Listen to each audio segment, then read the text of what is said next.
महापालिकेच्या महापौर पदाची निवडणूक अवघ्या काही दिवसांवर आलेली आहे। स्पष्ट बहुमत असलेल्या भाजपनं सर्वात आधी आपलं पक्ष कार्यालय ताब्यात घेतले। आज कार्यालयामध्ये सत्यनारायणाची पूजा आहे आणि भाजप कार्यालय उद्घाटनावेळी मराठमोळा साज पाहायला मिळणार आहे। नवनिर्वाचित भाजप नगरसेवक आज मराठमोळा पेहराव करतील आणि या पूजेनंतर भाजप महापालिकेमधील आपल्या सत्ता काळाचा श्रीगणेशा करणार आहे। तसंच उद्या सुद्धा पक्ष कार्यालयामध्ये विधिवत पूजा केली जाईल। मंत्रोच्चाराच्या घोषामध्ये महापौर पदाची उमेदवार नगरसेविका आपला अर्ज भरण्यासाठी जाणार आहे। महापौर पद महिला आरक्षित असल्यामुळे मुंबई महापालिकेवर महिला राज असेल अशी चर्चा आहे। भाजप कार्यालयामधील पूजेचा मान सुद्धा नगरसेविकेला दिला जाणार आहे। पारंपरिक पोशाखामध्ये ही पूजा केली जाणार आहे अशी माहिती गटनेते गणेश खणकर यांनी दिली आहे। तर अधिक माहितीसाठी आपण जाणार आहोत आमचे प्रतिनिधी ओम देशमुख यांच्याकडे। ओम, एकूणच आज मुंबई भाजपमध्ये अगदी आनंदाचं वातावरण आहे, कारण आज सत्यनारायणची पूजा आहे। महापालिकेमधलं जे पक्ष कार्यालय तिथे आज पूजेचं आयोजन करण्यात आलंय।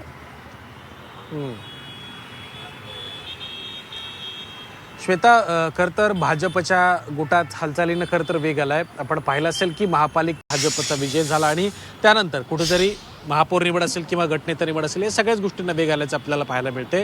काही दिवसांपूर्वी गटनेत्याची निवड झाली होती, गणेश खणकर यांची निवड झाल्याच्या नंतर गटनोंदणी देखील झाली आणि आज खऱ्या अर्थानं महापालिका मुख्यालयातल्या भाजपच्या पक्ष कार्यालयाचं आज उद्घाटन होते। खऱ्या अर्थानं 3 ते 3.5 वर्ष खरं तर महापालिकेची जी पक्षाची कार्यालय होती ती बंद होती, कारण महापालिकेवरती प्रशासकाचं राज्य होतं। त्यामुळे या सगळ्या घडामोडींच्या नंतर आता पुन्हा एकदा महापालिकेतली पक्षाची कार्यालय पुन्हा गजबजलेले आपल्याला पाहायला मिळत आहेत। आज सकाळी साधारणपणे 11 वाजेच्या सुमारास हा जो कार्यक्रम आहे तो या ठिकाणी सुरू होईल।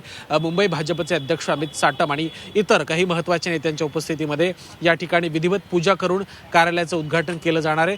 मुख्यत्वे ज्या पद्धतीचा उल्लेख आता तो केलास, अत्यंत महत्त्वाची गोष्ट आहे की महिलांच्या हस्ते ही पूजा होणार आहे आणि मराठी पद्धतीचा पेहराव, मराठी पद्धतीचा पोशाख आणि मराठमोळ्या पद्धतीनं हा सगळा जो कार्यक्रम आहे तो पार पडेल।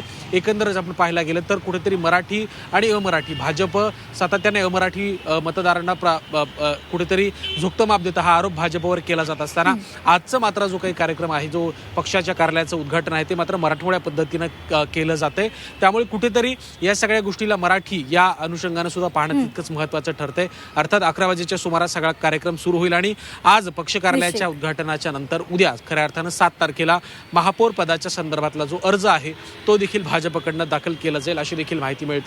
त्यामुळे महापौर पदासाठी कुठलं नाव पुढे येतंय हे देखील पाहणं महत्त्वाचं असणार आहे। परंतु आजचा दिवस हा खऱ्या अर्थानं भाजपसाठी आणि महापालिकेतल्या एकंदर घडामोडींसाठी महत्त्वाचा ठरतोय। श्वेता, अगदी त्यामुळे पक्ष कार्यालयाचं निमित्त आहे आणि भाजप मराठी बाणा दाखवणार आहे, त्यामुळे सर्वांचीच उत्सुकता आहे। धन्यवाद दिलेल्या या सविस्तर माहितीसाठी।